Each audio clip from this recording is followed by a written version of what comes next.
તો રાજકોટની SNSD સ્કૂલને 1 લાખનો દંડ ફટકારવામાં આવ્યો છે। મંજૂરી વિના સ્કૂલને અન્ય જગ્યા પર લઈ જતા દંડ ફટકારવામાં આવ્યો છે।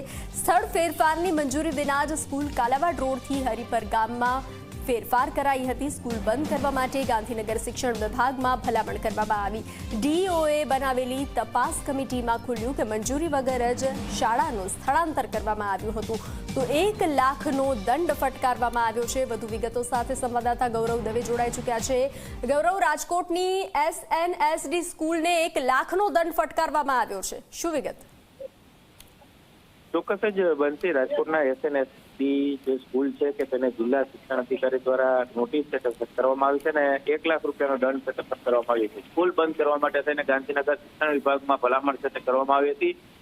સ્થળાંતરની જે મંજૂરી લીધા વિના જ સ્કૂલના જે સંચાલકો છે તેમના દ્વારા કાલાવાડ રોડથી લઈ અને સ્કૂલને હરિપર ગામ પાસે ફેરવી દેવામાં આવી હતી અને DOએ જ્યારે તપાસ કમિટી બનાવી હતી, આ તપાસ કમિટીની અંદર પણ મંજૂરી વગર શાળાનું સ્થળાંતર છે તે કરી દેવામાં આવ્યું હોવાની વાત છે તે આવી હતી અને તેને લઈને તપાસ કમિટી દ્વારા તપાસ કરવામાં આવી રહી છે।